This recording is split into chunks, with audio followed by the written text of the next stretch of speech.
보라, 이 일이 되는 날까지 내가 말 못하는 자가 되어 능히 말을 못하리니 이는 내가 내 말을 믿지 아니함이거니와 때가 이르면 내 말이 이루어지리라 하더라. 누가복음 1장 20절. 사랑의 하나님은 너무나 관대하십니다. 저 같으면 당장 엄벌에 처하고 말 것입니다. 백성을 대표하여 하나님께 제사 드리는 제사장의 입에서 나온 가장 불신앙적인 반응입니다. 잘 보십시오. 찬송해야 할 때 찬송하지 않으면 이처럼 영적 벙어리가 됩니다. 이 장면은 매우 중요합니다. 사람들 앞에서 아무리 말을 잘한다 해도 감사하지 못하고 찬송하지 못하는 성도의 입은 결국 벙어리일 수밖에 없습니다. 그런데 오늘날 교회 안에 이런 벙어리가 얼마나 많이 있습니까? 신앙의 연륜이나 직분이 마치 영광의 면류관이라도 되는 것처럼 그것을 자랑하기에만 급급할 뿐 정작 그 심령은 불신앙으로 가득 차서 창조적이고 생산적인 방향으로 주님이 교회를 이끄시려고 하면 냉소를 보내고 세속적인 명분을 내세워 거부하는 경우가 얼마나 많은가 말입니다. 찬양사역을 하면서 가장 많이 부딪히고 싸우고 반대하고 핍박하던 사람들을 생각해보면 대부분 교회 장로요, 권사요, 안수집사요, 그 교회에 몇십 년씩 몸담은 토박이였음을 명심하십시오. 그들이 그어놓은 소위 경건과 전통이라는 잣대를 이용하여 정작 하나님의 역사를 가로막는 것입니다. 단언컨대 찬송이 없는 사람은 그 믿음도 병든 사람입니다. 사가랴처럼 말입니다.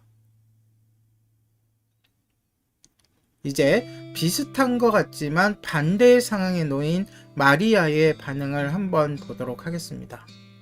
그러면 더 명확해지겠죠? 사가랴가 얼마나 불신앙적인 말을 했는지를 마리아를 보면은 확실히 알 수 있을 것입니다. 누가복음 1장 26절에서 28절을 깊이 묵상하십시오.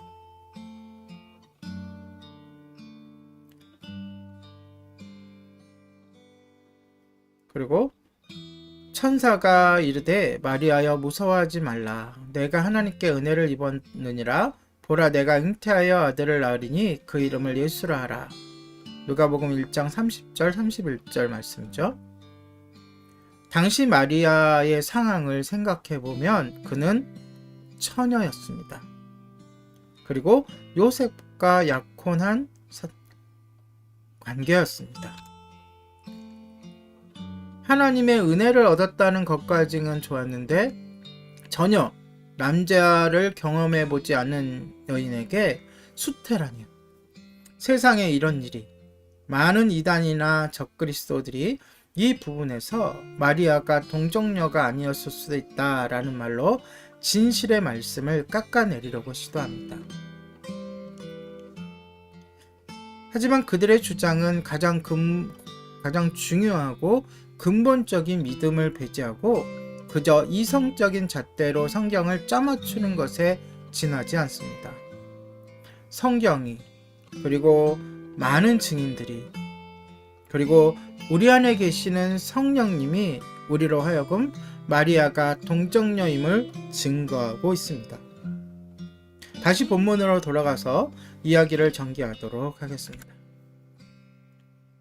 당시에 마리아의 동정녀 수태는 당장 돌에 맞아 죽을 운명이었다는 것입니다. 이 잉태 소식은 마리아가 전혀 바라는 것이 아니었습니다. 꿈에도 생각해 본 적이 없었을 것입니다. 도신하게 있다가 요셉이 마리아를 데리러 오면 잔치를 벌이고 요셉과 함께 행복하게 살 꿈만 꿨을 것입니다. 그런데 이런 날벼락이 어디 있습니까? 우리 중 자매들이 이런 일을 당했다면 어떻게 하겠습니까? 혹은 나와 약혼한 사랑하는 여자가 어느 날 배가 이렇게 불러와서 난 다른 사람과 동침한 적이 없는데 저절로 아이를 가졌어 라고 하면 어떻게 하겠습니까? 이제 마리아의 반응을 봅시다. 같이 읽어볼까요? 마리아가 이르되 주의 여종이오니 말씀대로 내게 이루어지이다 하매 천사가 떠나가니라. 저는 마리아가 이렇게 얘기하는 걸 도저히 이해할 수가 없었습니다. 냉정하게 생각해 봅시다. 동정녀가 아이를 낳는 것과 나이든 부부에게서 아이가 태어나는 것, 이 두 가지 가운데 어느 표현이 더 믿기가 어려울까요? 인류 역사상 동정녀의 출산은 마리아 이전에도 또 이후에도 없습니다. 앞으로도 없을 것입니다. 그러나 나이든 부부에게서 아이가 태어나는 일은 종종 있어 왔고 지금도 가끔 일어나고 있는 일입니다.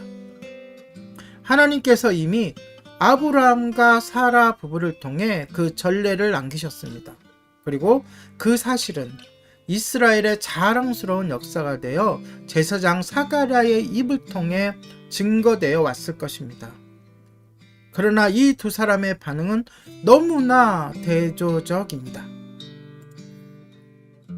아이를 낳는다라는 같은 사건 안에서 인간적인 눈으로 바라볼 때 사가랴에게는 축복이고 마리아에게는 재앙이나 다름없습니다. 하지만 반응은 또 정반대입니다. 당연히 찬송이 나을 것으로 기대했던 사가랴의 입은 의심의 자물쇠로 굳게 잠겨 10개월 동안 벙어리가 되었고 차라리 저를 죽여주십시오 라고 매달릴 것만 같은 소박한 시골 처녀 마리아의 입에서는 기막힌 찬송이 터져 나왔습니다. 그녀의 찬송은 제가 찬양곡으로 만들어 보고 싶은 만큼 매우 아름답습니다. 또 한 남자인 제가 볼 때도 제가 하고 싶은 찬송입니다. 저도 그런 찬양을 주님께 올려드리고 싶습니다. 그 놀라운 고백에 대해서는 다음 주에 계속 나누어 보도록 하겠습니다. 네, 오늘의 세미나 2부 이것으로 마치도록 하겠습니다.